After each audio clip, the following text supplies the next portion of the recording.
Magandang tanghali Pilipinas!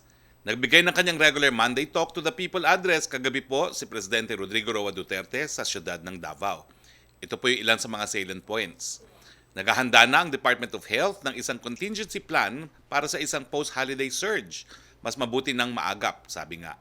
Sa ngayon, alam natin na ang Christmas season ay isang masayang okasyon sa Pilipinas kung saan marami ang pagtitipon, pagkikita-kita at reunions ng mga miyembro ng pamilya at mahal sa buhay.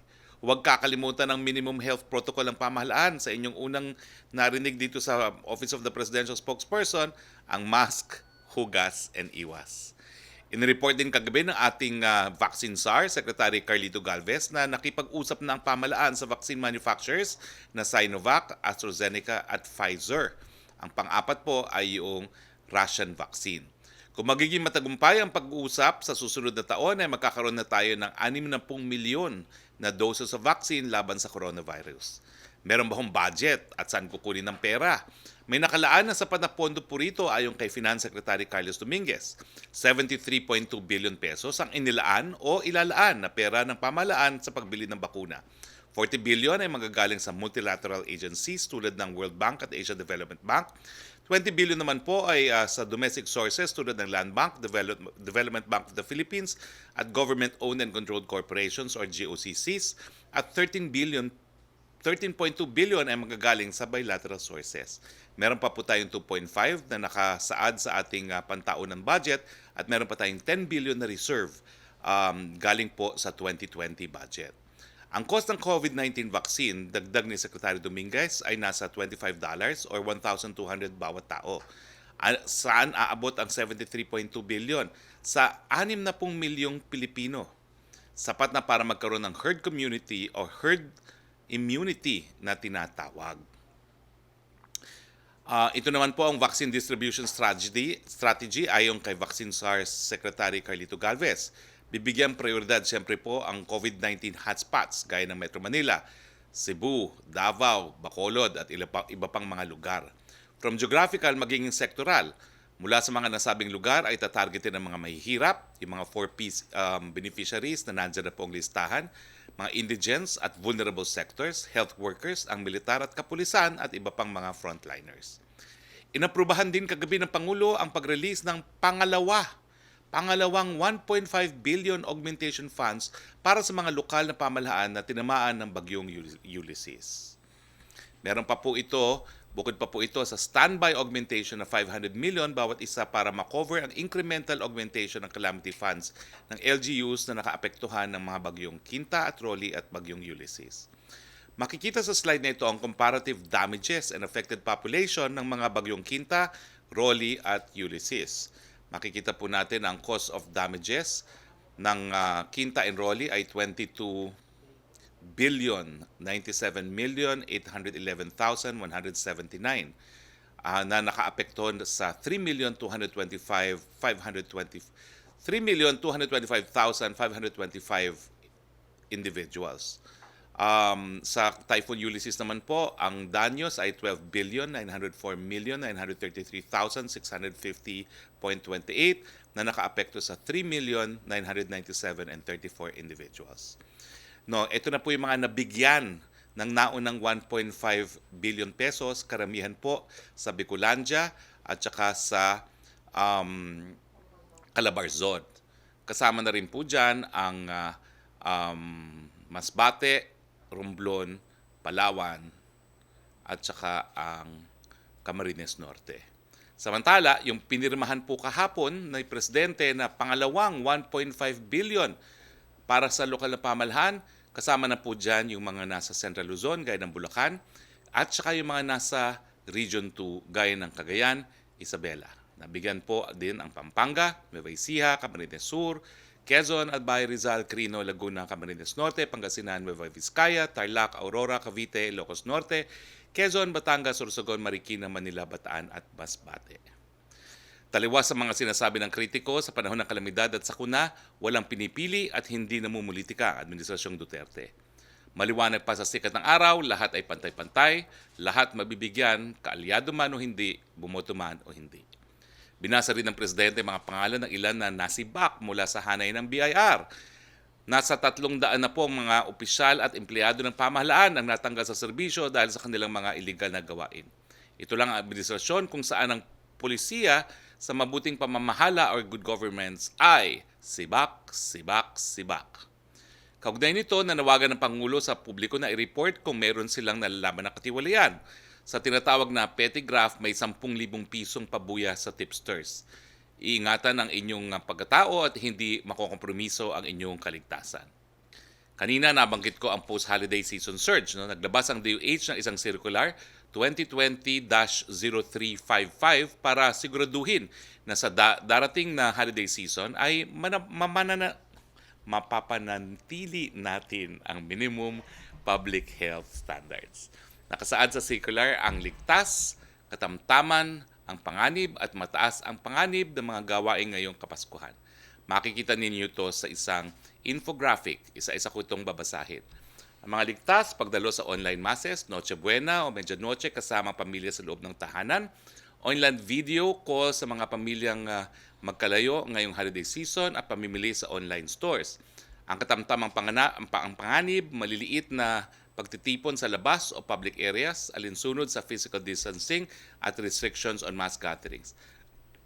Ang mataas na panganib naman ay ang pisikal na pagdalo sa mga indoor religious activities na maraming attendees, singing, speaking loudly and physical contact, pamimili sa masisikip na tianggi at mall at malalaking pagtitipon sa loob ng gusali. Punta naman po tayo sa ating COVID-19 updates. Ito po ang global update ayon sa Johns Hopkins. Higit 59 na milyon na or 59,091,743 ang tinamaan ng COVID-19 sa buong mundo. Nasa 1,395,045 katao naman po ang binawian ng buhay dahil sa coronavirus. Nangunguna pa rin po ang Estados Unidos na mayroong mahigit 12.3 milyon na mga kaso at 257,560 deaths. Pangalawa ang India na may pinakamaraming kaso ng COVID-19 sa mundo. Sinusundan po ito ng Brazil, France at Russia. Meron po tayo ngayong 420,614 cases as of November 23 pero sa numero nito, ang aktibong kaso ay 25,837 lamang. Now, ang recoveries po natin ay nasa 386,604 or 91.91%. Yung active cases nga pala po ngayon ay only 6.14% ng lahat ng mga may kaso at 23,666 or 91.5% are asymptomatic, mild or moderate, samantalang 2,171 po or 8.4% ay severe or critical. Sa ating case fatality, meron na po tayong namatay na 8,173 or 1.94%. Nakikiramay po kami muli. Pagdating naman po sa ating national growth rate, makikita po natin na yung total cases natin ay bagamat tumataas po, hindi naman po napakalaki ng pagtaas. Ito po yung linyang blue na nakikita nyo yon. Ito po makikita nyo na from November 9 to November 23 or every 2 weeks, ay 3% po ang pagtaas ng ating mga total cases. Pagdating naman po sa active cases, makikita natin na medyo stable po ang ating active cases, hindi masyado dumadami. In fact, pababa po, 29,018 noong November 9, naging 27,369 noong November 16 at naging 25,837 noong November 23.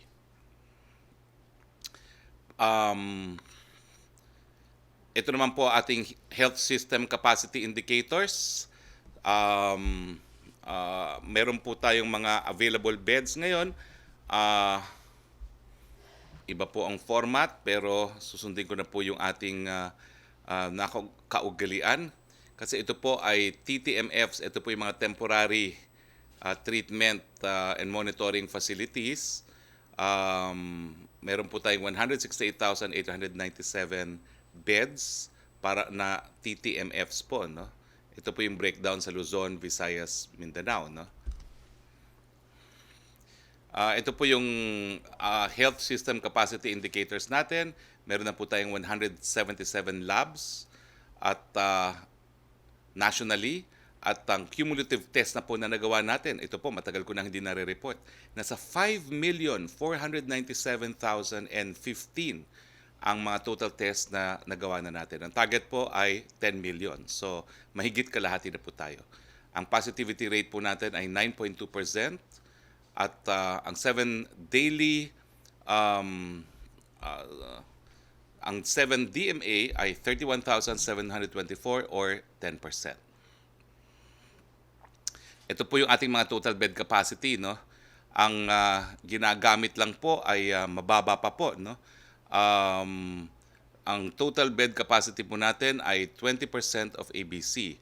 Ang ward bed po natin ay 6,258, ang isolation beds ay 13,797, ang ICU beds ay 1,873. Mechanical ventilators ay 1,999.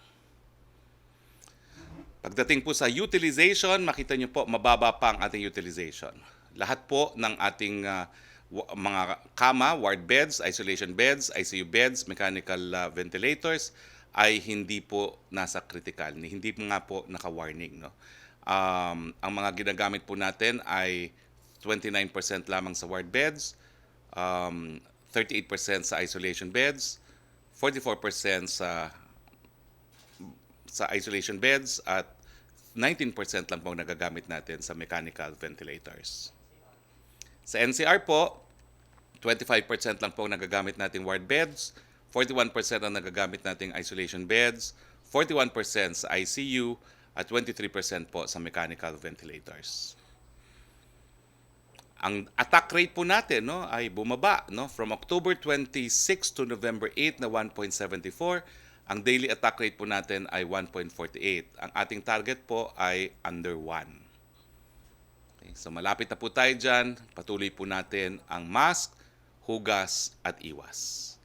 Okay, bago po tayo pumunta sa ating open forum, kasama po natin si Mr. Christian Razon Gonzales ng ICTSI. At mamaya po kasama rin natin si Education Secretary Liling Briones. Now, pagdating po sa usaping vaccine, na-report po natin doon sa ating naunang mga press briefing na meron din tayong scheme kung saan, bagamat gobyerno po ang mag-o-order ng vaccine, ang magbabayad ay ang pribadong sektor. Isa po sa mga kumpanya na magbabayad para sa order ng Pilipinas ay ang ICTSI. So, kasama po natin ngayon si Christian Razon Gonzales. Mr. Gonzales, can you tell us po ano yung napagkasunduan ninyong mekanismo kung saan magbabayad ng private sector pero mapupunta rin sa sambayanan yung bibiling mga bakuna? The floor is yours, Mr. Gonzales. Salamat, Sec. First of all, happy to see you safe. And I've been communicating with your staff, also very happy to see that they're all doing well and staying safe also. I'd like to point out that this is really an initiative of AstraZeneca, the UK government, the Philippine government, particularly Secretary Galvez, Secretary Dizon, and the rest of the IATF and DOH. Under this, what will be a tri-party agreement, Sec, ang mangyayari dito is private sector will shoulder the cost not only of the 50% deposit for the AstraZeneca vaccine, but likewise the remaining 50% due once the vaccine is delivered, which is expected now to be sometime in the second quarter of 2021. Yung guidelines naman will be a separation of 50% of this vaccine will be purely for the use of DOH. Under what is called equitable distribution to be determined by the government. The other 50% will be for the private entity to determine. And naturally, one of the targets that we will have, of course, will be our own employees. But in the case of ICTSI, we strongly believe that some of the key essential services members that really made the biggest impact, especially at the beginning of the pandemic, were yung mga empleyado ng Philippine Ports Authority, Bureau of Customs, and other essential frontline port and logistics workers. So ang magiging emphasis namin for the remaining 50% of our share of the AstraZeneca vaccine that is delivered will be for those essential logistic service providers. And of course, as I mentioned, the employees of ICTSI and the entire Rason Group. Okay. So, Mr. Gonzales, ito pala po ay yung bibili natin sa AstraZeneca. Meron na ba ho tayong target kung magkano at you don't have to answer kung covered po ito ng confidentiality clause. Pero masasabi nyo ba ho kung ilan yung volume na babayaran muna ng private sector, kalahati ibibigay sa gobyerno, kalahati ibibigay sa empleyado, at ilang mga tauhan din ng gobyerno? From what I understand, no, Sec, is yung allocation ng Pilipinas is approximately 3 to 5 million doses. At saka meron na tayong commitments as of today for up to 2 million doses to be funded by the private sector. Those 2 million doses will cover 1 million people, the vast majority of whom will be government employees, frontline health workers, and other essential services workers as designated by DOH, and of course some of the other essential services workers like those in logistics, as I mentioned. Now, itong sinabi nyong quantity po, bukod pa po ito doon sa makukuha natin under the COVAX facility. Yes, sir. I believe this is just a small part of what I think the government is aiming towards. Kagaya nga na sinabi nyo earlier. Ang total budget natin is enough for 60 million Filipinos, no? So this is just a way for us through this tri-party agreement again to contribute to this effort of the national government. Pero itong 1 million na sinasabi natin, no, ito ba kasama na sa 60 or is this 60 plus 1? I believe kasama to sa 60, sir. Okay. Maraming salamat, Mr. Gonzales. Sana po you can remain with us just in case meron pong tanong yung ating mga kasama sa Malacañang Press Corps. Kasama rin po natin si Secretary Ling Briones. Ma'am, are you in the house? Yes, I'm around, Yes. Spokes. Ma'am, Nandito ako. ang tanong ko lang po, kahapon nag-anunsyo si Vice President Robredo na meron daw siyang joint project with your department, the Department of Education, kung saan magkakaroon ng face-to-face classes ang hanggang 6 na mga estudyante. Ano ba ho itong programang ito? Meron ba ho itong katotohanan? Dahil ang alam ko po, bawal pa rin ang face-to-face classes hanggang bigyan ng okay ng ating presidente. The floor is yours, Secretary Briones. Tama ka, Secretary Spokes. Hanggang ngayon, yung policy ng President, hindi pa niya binago. Very quickly, ano ko yung timeline sa mga pangyayari. Last August, nag-request ang office ng Vice President na nagsasabi na sinasuggest nila yung project na yan. Tapos sinagot namin, humingi kami ng details. Tapos on record yan lahat at saka binigyan namin ng kopya ang President at saka ang Executive Secretary ng aming mga sagot. So on record yan lahat. At ang polisiya namin, dahil sinusunod namin ang utos ng Presidente, hindi natin yan inaalaw. Kasi hindi naman namin, wala naman sa authority ng DepEd na mag-anunsyo ng ganong klase na i-reverse natin ang sinasabi ng Presidente.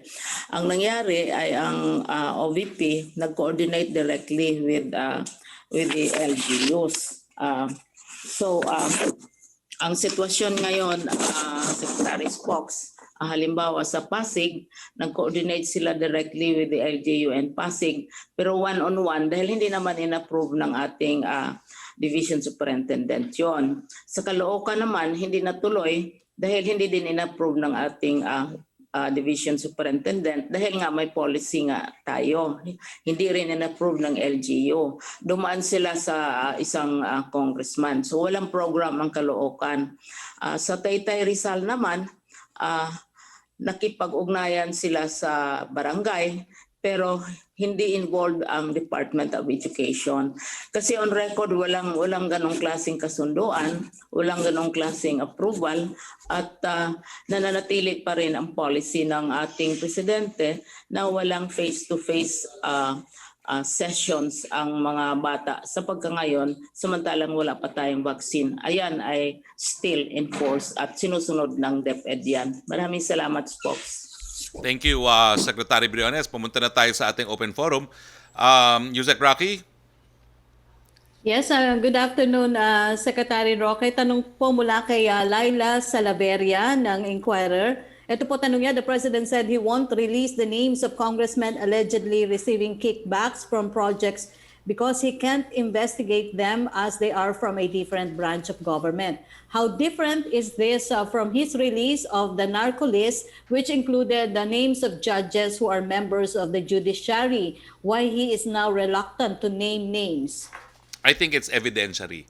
Sinabi naman po yan ni Presidente na because this is an issue of evidence, mas mabuting mag-imbestiga ay ang ombudsman dahil ang jurisdiction ng ombudsman ay lahat ng tao ng gobyerno, hindi lang po ang ehekutibo or legislative or judicial. No? Pagdating naman po dun sa mga West, no, siguro po dahil nakita ni Presidente mismo bilang dating piskal ang ebidensya laban doon sa mga huwes na yon. Napakadali po kasi yan eh. Una-una, kung ang allegation ay tumanggap ang isang huwes para ma-acquit ang isang drug lord at meron pong ebidensya na ipinakita, well, sa tingin po ng Presidente, tatayo yung ebidensyang yon, no? At madali tumayo. Ang problema po dito sa mga ebidensya sa congressmen, di umano, merong mga proyekto na linuto ang bidding at ibinigay sa contractor na favor na nagbibigay ng porsyento sa kanya. So parang ang dami pong mga ebidensyang kinakailangan na hindi naman po hawak ng Presidente ng personal. No? Unlike yung mga ebidensya na tumanggap ng suhol ang isang huwes, no, na talagang madali naman po ma-establish yan by evidence. So I can only surmise na it is evidentiary.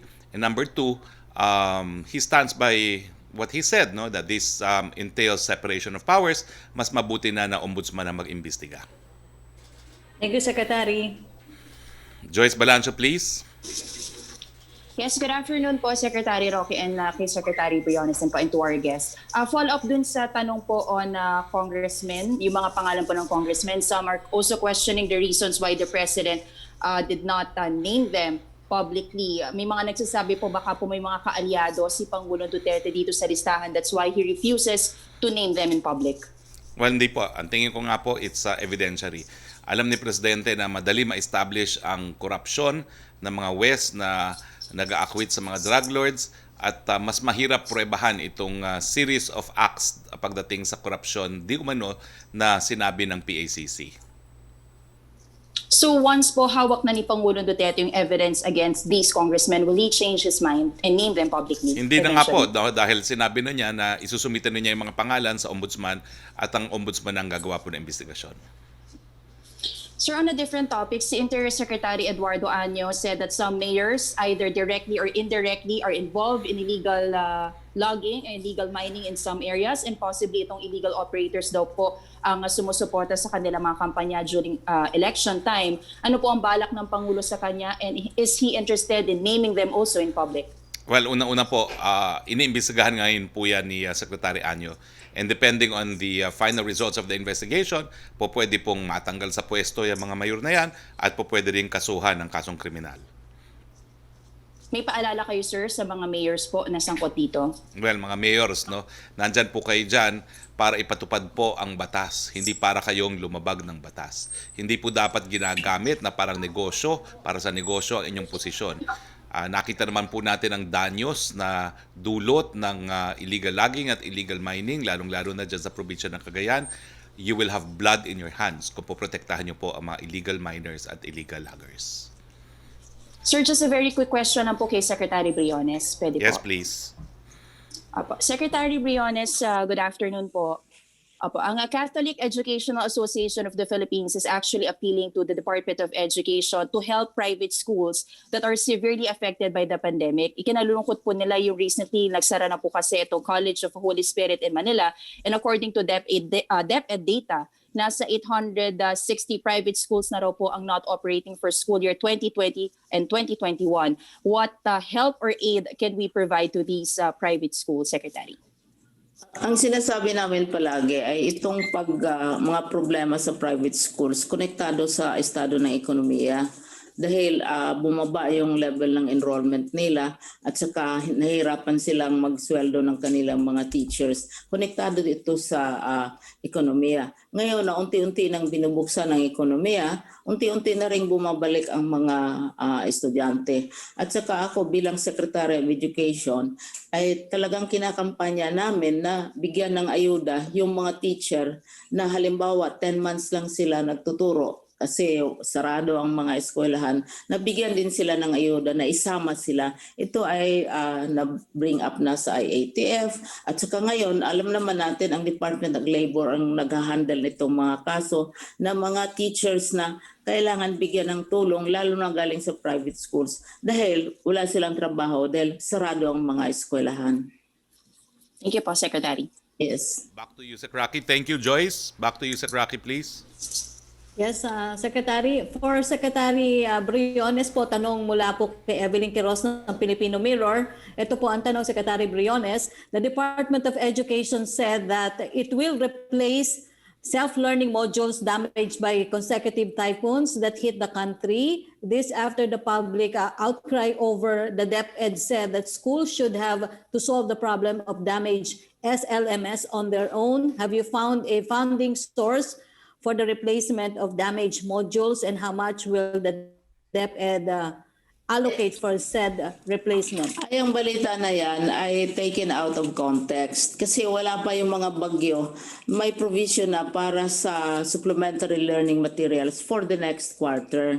Eh ngayon, handa tayo sa national kasi hindi naman natin sinacharge ang mga bata para sa mga materials o yung mga teacher na para sa mga materials na ito. Ay mag-download tayo ng 1.2 billion para sa mga supplementary learning materials, palitan yung mga nasisira, at saka yung para for the next quarter, mahanda na ito lahat. Wala sa isip ng national government o sa kay Presidente na ang mga teacher o ang mga learners ang magbabayad nito. Walang sinasabi ang DepEd na ganong klaseng polisiya. Kasi galing sa central office ang pera nito, ida-download na 1.2 billion for the next term, pero may polisiya, may plea ang Department of Education na unti-unti nating i-reduce ang dependence sa mga printed materials dahil pinapatay natin yung ating mga gubat, ang kahoy. Pinaka-expensive na learning material ay itong printed kasi gumagamit tayo ng papel, gumagamit tayo ng tinta. Very expensive, not only expensive but very harmful to the environment. Kaya talagang tinitingnan natin yung ibang paraan ng pag-share ng learning process sa mga bata natin. Thank you, Secretary. Okay, punta naman tayo kay Pia Ronada. Hello, Sec? Yes, go ahead, please. Yes, sir. Sir, my first question is about the president's remarks yesterday about he said he can't investigate lawmakers, congressmen because of separation of powers. So, sir, just to follow up on this, how come before, specifically in 2016, he had no problems with making public allegations against Senator Laila de Lima? Sir, it appears there's a double standard. Why didn't he refrain back then if he has this idea that he can't encroach on the legislative branch? Well, as I said, it must be evidentiary, no? Kasi kay Laila de Lima, napakalakas ang ebidensya na talagang involved siya doon sa kalakalagan ng pinagbabawal na droga. So, 11 witnesses testified against her, no? So, between that and yung allegations na namili ng favored contractor, na humingi ng porsyento, mahirap pong pruebahan yun, no? So, binigay na niya yan sa ombudsman. But sir, at the time he was making those allegations, at least the first time, no? This was August 2016, and hindi pa tapos yung hearings then. It wasn't, there wasn't any conclusion yet about Senator Laila de Lima's involvement. So sir, bakit ganun? Well, as lawyers kasi you can evaluate evidence for yourself. Lalo na dating public prosecutor ang Pangulo. No? So malinaw na malinaw pa sa sikat ng araw yung pananagutan ni Laila de Lima sa illegal drug trafficking at ito namang pagdating sa mga kongresista na nakikikulyo daw sa mga contractors, mas competent po talagang mag-evaluate niyan ang ombudsman because yan nga po ang dahilan kung bakit nag-establish tayo ng ombudsman. Samantalang ang drug trafficking naman po, that's really a jurisdiction of the public prosecutors and not the specialized prosecutors under the Office of the Ombudsman. Does it the same go for the president though? Like he can't make his own evaluation about this particular transaction. Lalo na if this is infrastructure projects that he said he's committed to finding the solution to, or the issue behind it. Because kung siya po mag-iimbestiga niyan, wala na siya magagawa. 300 plus congressmen po yan. Pero meron naman pong opisina tayo that specializes on this, which is the Ombudsman. Si Laila de Lima naman po, one of a kind. Is this a signal from the president, sir, to agencies like the PACC and the Mega Task Force to refrain from investigating lawmakers? Hindi po, dahil ang PACC, ang mandato naman talaga niya, either mag-file sa piskalya o mag-file sa ombudsman. So tuloy lang po ang trabaho. Okay, pero sir, he will not, yung policy moving forward is if it's congressmen, if it's lawmakers, he will not mention their names. But he's already mentioning names of government employees like the Bureau of Immigration, yung BIR. Ganun po yung policy now. Because they are under the executive. As you know, BIR, Bureau of Immigration are all under the executive. Okay? Thank you, Pia. Back to you, Sec. Roque. Yes, Secretary, question from Tina Panganiban Perez of GMA7. Dumarami na daw po ang mga tao sa mga tiyangge. Ano po ba ang IATF regulation sa pagkontrol ng dami ng mga tao sa mga tiyangge? Mapapanagot ba ang admin ng tiyangge kapag siksikan sa loob? Ano po ba ang parusa? Pwede po. Kung maalala nyo, nung tayo po'y unang-unang nagluwag, talagang dinagsaan ng tao ang mga malls at merong mga malls na sinarado po ng mga lokal na pamahalaan. So, i-remind ko lang po mga tiyangge operators, pwede po kayo mapasara kapag hindi nyo po inobserve ang social distancing. Pwede naman pong limitahan yung mga pumapasok sa mga tiyangge, kinakailangan lang magkaroon ng special entry at exit points. Pag hindi po kayo nag-control ng crowd, baka mapasara kayo, lalo kayo mawala ng negosyo. Thank you, Secretary. Joseph Morong, please.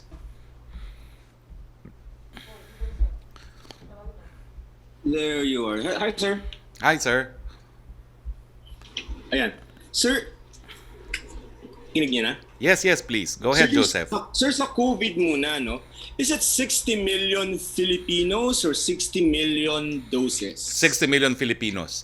We had to specify Filipinos kasi may ilang mga bakuna, 2 doses, may ilang bakuna, 1 dose. So basta it will be enough for 60 million Filipinos. Okay, but so far, yung tatlo na mention require 2 dosage. No? Sir, okay, clarification. As far as AstraZeneca is concerned, mukhang medyo advanced na tayo doon in terms of talking, and Secretary Galvez said MOU could be possible end of November. Yun pong sinabi ng ICTSI, yun pong babayaran nila muna yung 50% and then pagdating ng bakuna 50%. Is that the total allocation from AstraZeneca that we're talking about? Or meron pang bukod na inaayos ng government from ICTSI? I could be wrong, but Christian, correct me if I'm wrong, but I think yung participation ng private sector is as to 1 million. No? But Mr. Gonzales, can you confirm this? Right now, Sec, the commitments are for 2 million doses, from what I understood in the call this morning. But obviously, we everybody in the private sector and in the public sector, through Secretary Galvez, are trying to get more commitments to reach the maximum allocation that AstraZeneca is offering, which is between 3 to 5 million doses, from what I understand. Okay, so sir, yung pong 3 to 5 million, yung kulang sa 60 million we have to source from other vaccine manufacturers. But as far as AstraZeneca, 3 to 5 million yung kaya natin makuha. Under this tri-party agreement between AstraZeneca, the UK and Philippine government and the private sector corporations in the Philippines, yes, correct. All right, sir. Thank you. Secretary, Thank you. So yung issue, so ibig sabihin kung 60 million yan and possibly 2 dosage each, we're talking about 120 million dosage of vaccine. Sir, in terms of deployment, meron nang nakalatag, no? I mean, geographical and then sectoral. But in terms of administering the drug, the vaccine, how many doctors are we going to need? Is it necessarily going to be doctors who are going to make the bakuna to everyone? Paano, sir, yung ganong aspect of manpower Well, in terms of oo. administering? Fortunately, malawak po ang karanasan ng DOH pagdating sa mga vaccination drives. No?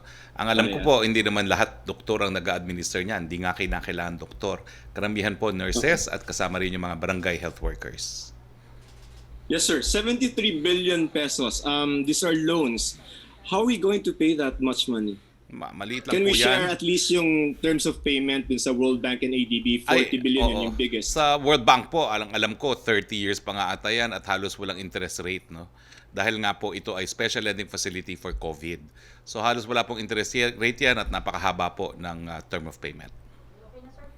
Okay? Thank you, Joseph. Next, balik tayo kay Yusek Roque. Yes, Secretary, tanong po mula kay MJ Blanca Flor of Daily Tribune. U.S. National Security Advisor Robert O'Brien has requested for a year-long extension of U.S.-Philippine Visiting Forces Agreement, saying it will allow further negotiations for a more acceptable security arrangement. Is the palace open to suspend VFA termination for another year? Let's just say that the President has taken note of the request of U.S. authorities and he will decide as Chief Architect of Foreign Policy. Okay, thank you, Secretary. Yes, Run to... Trish Tirada, please, of CNN. Hi, good afternoon, Secretary. Sir, first few questions for you, then probably to Mr. Gonzales and to Secretary Giling. Go Sir, ahead. yung pagbabasa Freeze ka, Trish. po ng Pangulo, this has been a practice for the past few weeks, no, in his briefing. Hello, Secretary? Yeah, medyo nag-choppy ka. Hindi ko nakuha yung question. Nag-choppy ka. Sige, sir. Sir, ito pong pagbabasa ng Pangulo ng mga pangalan ng mga officials or government workers linked to corruption or anomalous transactions in the government, it's already been a practice, sir, for the past few weeks. Sir, we're just interested to know, sir, kumusta yung naging outcome nitong practice na to of, kumbaga, publicly naming, shaming people? Because, sir, in a way, my second question would be, does it, yung policy ng Pangulo na hindi pangalanan yung mga lawmakers, doesn't this question the sincerity of the President's war on corruption? Hindi po, kasi ang pinapangalanan ni Presidente ay yung mga nasa ehekutibo. In fact, kung mapapansin nyo, minsan ang parusa ay suspension, binabago right there and then ni Presidente, dismissal. So yan po kasi ay nasa jurisdiction ng ehekutibo. Samantalang pagdating po sa legislatura, no, eh, hindi naman niya masususpend ang mga legislators. Walang power to suspend ang Presidente sa mga senador at sa mga congressmen because only the chamber itself can suspend them. No? And in fact, terminate them. No? Dahil kaya nga meron silang ethics committee. No?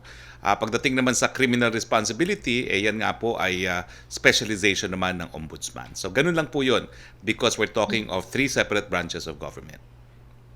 Sir, if that's the case, why not altogether, kumbaga, sir, scrap the shaming of these people, considering that they have families and in some cases, kailangan pa pong ma-prove yung kanilang involvement. And kumbaga, sir, kumbaga kung hindi rin naman po mapapangalanan yung mga bigger people behind, for example, these anomalous transactions, bakit po maliliit, kumbaga lang yung tinitira?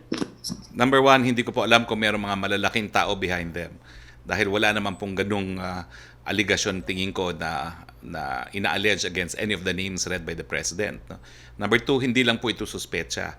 Ito po yung mga tao na na-dismiss na ng ombudsman o di naman kaya ay nasuspend na ng ombudsman o di naman kaya siya mismo ang nag-suspend at siya mismo ang nag-dismiss. So wala po dito mga tao na hindi pa naiimbestigahan. Binabasa lang po ang pangalan kapag meron ng desisyon sa administrative aspect of the case. Mm-hmm. Sir, one last for you, then I'll go to Sir Gonzales and to Secretary. Sir, are we anticipating a second wave?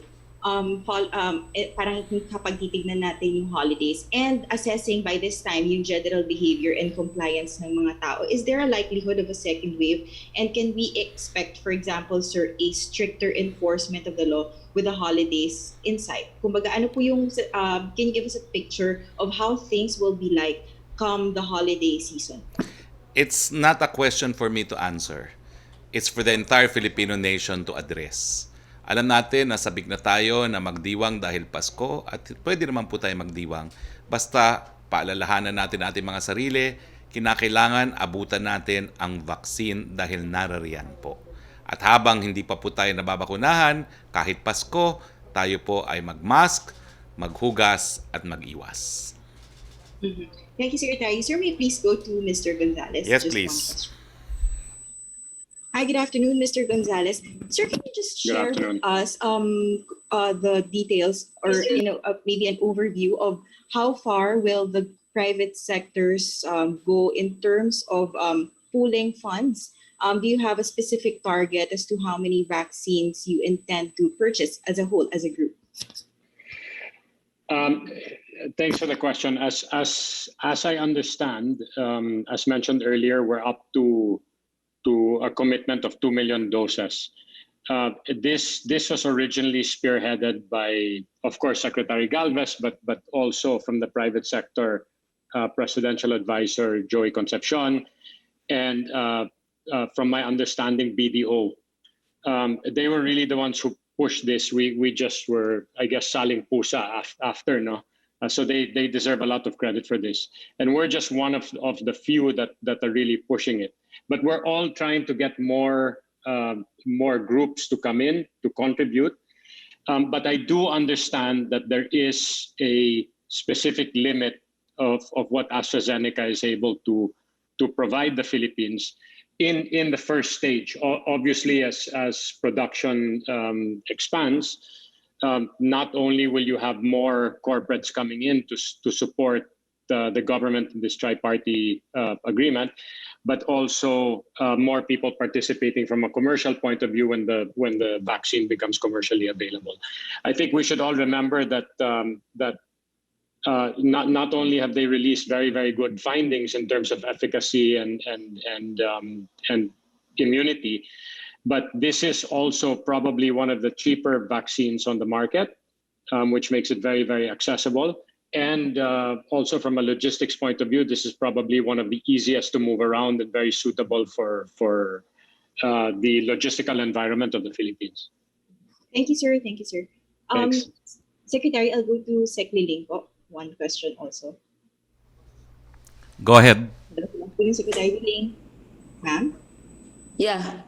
Yes, ma'am, with the vaccine in sight, with some good developments as mentioned by Secretary Galvez, are we preparing or will be having physical classes very soon? We are studying that possibility, but definitely not this year, and definitely not until the president makes a pronouncement.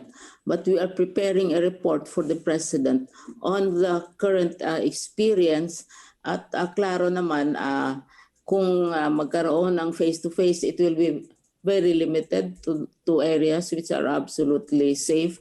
There will be conditions from the Department of Health. There will also be conditions coming from us. It will not be lahat-lahat sabay-sabay na mag face-to-face. No, it will have to be very selective, and it will not happen this year. And the President has not spoken on that subject at all. But will you be pushing for that, ma'am, face-to-face early 2021 or not? Hindi pa rin po siya possible? If there are areas where it's safe, no, and we'll get clearance from the Department of Health and the IATF kasi sila ang nag-a-assess ng health situation. At saka depende sa approach yan kasi yung number ng students, etc. So we are now looking into that. But ulitin ko, definitely not this year at definitely walang mga arrangements right now with kung sino ang mga grupo na mag-face-to-face at this time because the President has not made any pronouncement at all. Pero magre-report kami sa kanya. Thank you, Secretary Liling. Salamat Thank you. Thank you, Trish. We go to you, Sec Roque, please. Yes, Secretary, from Virgil Lopez of GMA7 Online, China has accused U.S. National Security Advisor Robert O'Brien of attempting to sow discord between China and the Philippines after O'Brien slammed Beijing's encroachment of territories in the South China Sea that are under Manila's exclusive economic zone. What is the palace take on this? I cannot speak either for the National Security Advisor of the US or the spokesperson of China. I can only speak for the President. And the President has said that there will be increased tensions among superpowers in the region. We do not want to take part in that drive for hegemony. We will assert our national interests, and we would want a peaceful resolution to the West Philippine Sea dispute. Okay. From Summit Manila, meron na po kayang new issuance ang IATF sa POEA for the lifting of the temporary deployment ban for healthcare workers? Meron na po. May resolution na po yan. Na-aproban na ni Presidente. So, ang effectivity po niyan upon publication na lang. But the resolution was not made public because it required the approval of the President. But now that it has been approved, we will also release now that POEA, IATF resolution. So there has always been a resolution not made public because it required presidential approval. Opo. Second question is Summit Manila, since bibili po ang government ng vaccine sa iba't ibang companies, paano po i-determine kung ano ibibigay na vaccine sa isang area? Gagawin po ba itong random? Random na po yan kasi libre po ito. So ang importante, magpabakuna. And we are thankful naman sa kumpiyansa na ating taong bayan. According to the SWS survey, 66% of our Filipinos are willing to have the vaccine, which is more than enough para magkaroon ng herd immunity. From Jam Punsalan ng ABS-CBN, for spokes, you told Teleradyo this morning that a non-disclosure agreement covers the advance fee for COVID-19 vaccines. How can the public be sure that vaccine procurement will be free of anomalies despite the NDA? Because the President is on top of the situation po. And of course, the President has full trust and confidence in Secretary Galvez, who is the lone vaccine czar and who will personally be responsible to the President. Second question po niya, some social media comments on cabinet officials' flight to Davao yesterday was about its cost. Wouldn't it be possible for cabinet members to meet with the President via video conference? Ang sinakyan po namin, C295, cargo. Kasama po namin, medical supplies intended for Davao. So incidental po kami. Wala pong extra cost. If you want, I will publish a picture po kung ano ang sitwasyon ng mga staff namin na nakasakay doon sa cargo area ng eroplano. It's a lot of sacrifice po.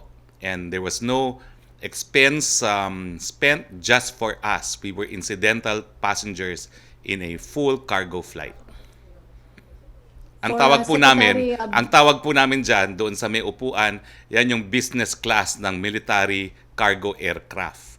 Yung nasa cargo storage area mismo, that's the economy class. Of course, that's a joke.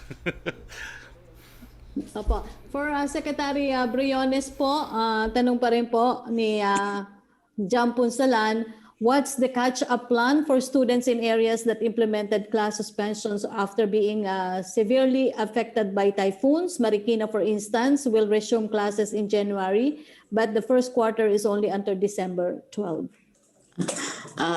Alam mo dyan, every year mayroong disaster. Every year mayroong crisis, natural or otherwise. Kaya handa na ang departamento sa mga ganong sitwasyon. Nangyari ang Marawi, patuloy naman ang pag-aaral ng mga bata. Ito ngayon sa Marikina, nagtutulong-tulong lahat ng mga regions para maayos ang sitwasyon sa Marikina. Sanay na kami dyan. Anong usually ginagawa? Una, tinitingnan natin yung calendar, calendar of activities. Ina-adjust yun.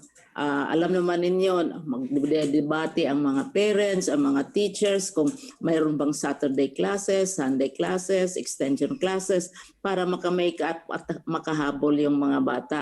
At saka ngayon, kami ay nakikipag-dialogue sa iba't ibang grupo ng mga estudyante na humihingi at nagkikiusap ng sinasabi nilang academic ease na magiging reasonable pagbigyan yung paghirap ng mga estudyante at mga teachers. So adjustments will also be made along those lines. So ang calendar i-adjust, magtutulungan ang lahat-lahat, hindi lamang yung area which is affected kasi ginagawa naman talaga natin yan taon-taon tuwing mayroong sakuna, whether natural or otherwise. Thank you.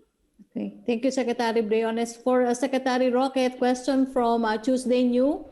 Paano po ang mga tiyangge sa Divisoria na nasa open area, nasa mga gilid ng kalsada, talaga pong mahirap kontrolin ang dagsa ng tao dyan? So sino po ang papapanagutin dyan? Hindi naman kontrolado ng may-ari ng tiyangge ang dating ng mga tao kasi nasa kalsada sila.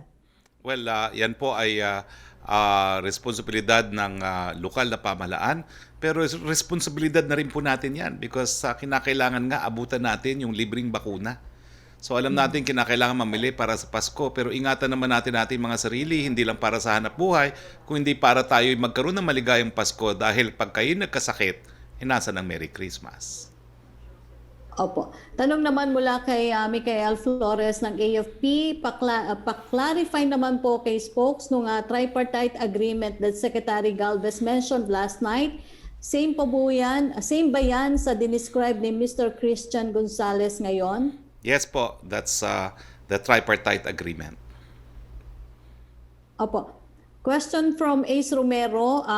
Sabi po daw ni Senator Laila de Lima, and I quote, Duterte says he cannot investigate congressmen and senators because they belong to a separate branch of government. So who investigated and filed the PDAF complaints against Enrile, Jinggoy, Revilla, and a dozen or so congressmen, di ba NBI at DOJ? Paki-review po ng political law nyo. Ano po ang masasabi nyo dito? Wala po, pagbigyan nyo na, walang makausap yung ali. Opo. So far, Okay. Secretary, yan lang po ang ating nakuhang tanong. Maraming salamat sa po. ating nasasabi. Well, may konti pa po tayong oras, so baka gusto mag-round 2 ng ilang ating mga kasama. Si Joseph Morong, gusto raw mag-round 2. Go ahead, please. Okay, just short on the President's declaration kagabi and then a little bit on COVID. Sir, why is the President mentioning yung mga names ng mga maliliit na taga-gobyerno and refusing to name yung mga congressmen? Is the President making a distinction between crimes committed by regular government officials and those in high places, meaning corruption committed by lowly government employees, deserve shaming, but those who are committed possibly by congressmen, medyo mas maingat siya. Already answered po, no? Ang mga pangalang binabasa niya ay yung mga pangalan ng mga tao na nagtatrabaho sa ehekutibo, ibig sabihin his subordinates. And jurisprudence, of course, is that he has control over every single person under the executive department. Sir, COVID. Yeah, you mentioned ang aking active cases is 29, 27, and then 25. Tapos our attack rate is at 1.48.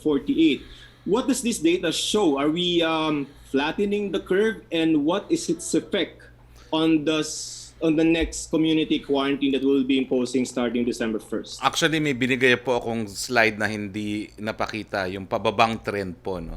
Bumababa po talaga yung kaso ng COVID-19 sa ngayon, no? At ang ebidensya nga po dyan ay yung attack rate at saka yung sinabi nyo na attack rate and yung ano pa ba yung isa? Ayun.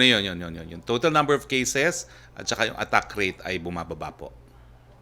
So can you say we're flattening the curve, and ano bang effect nito sir sa next CQ natin? Well, let's just say that it's on a downward trend ang ating mga kaso, no?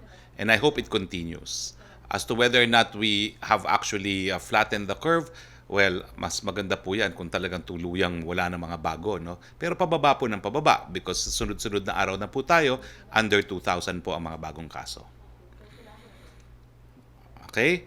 Thank you very much, Joseph. Joyce Balancho, please. Yes, Secretary Roque, pahabol din po. Some groups are questioning ito pong nilagay natin na 5,000 caps sa nurses na pwede pong payagan na ma-deploy sa ibang bansa. Some are saying instead na maglagay po tayo ng cap, i-increase na lang po natin yung benefits and salaries of nurses para kusa na po silang hindi aalis ng bansa. Meron na pong panukalang batas na hinain si Deputy Speaker Paulo Duterte tungkol dito. I hope Congress enacts it, no? Pangalawa po, yung 5,000, yan po yung initial. Kung yan po ay maubos in the second quarter at meron na namang bakuna, baka tanggalin na yan altogether. Sinisiguro lang natin na hindi naman tayo mauubusan ng mga nurses, nursing assistants, and nursing aides na merong clinical experience dahil kung mawala yung may clinical experience, sino mag-aalaga sa atin kung tayo magkakasakit?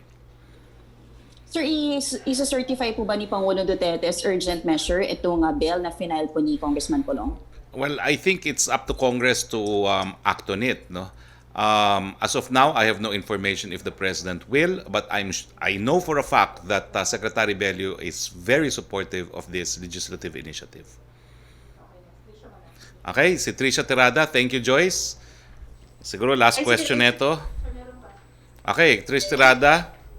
Ito pong, I've been receiving messages from the group Love is Not Tourism. They're seeking clarification if foreign partners are now allowed to enter the country because sa program po ni Chief Presidential Legal Counsel Salvador Panelo, they are quoting him saying that foreign partners are now allowed to enter the Philippines. So if they are, sir, what are the requirements that they need to present? And at the same time, ibig sabihin po ba nito, we're now welcoming foreign tourists or foreign individuals in the country? Well, depende po kung anong visa ng foreigner, no? Pero sa ngayon po, yung mga papasok sa tourist visa, hindi pa po ina-allow. Ang mga allowed lamang, ang pinaka-latest po, yung tinatawag ng treaty trader under 9G. Before that, inallow po natin yung mga long-staying visa. Kasama po dyan yung mga investors visa na ini-issue ng iba't ibang mga economic zone. No? So lahat po ng mga binibigyan natin yan ng visa is related to business. No? Dahil kapag nandito na yung mga dayuang yan, they can generate jobs. Pero kung pupunta po as tourist visa, hindi pa po allowed. Thank you, Secretary.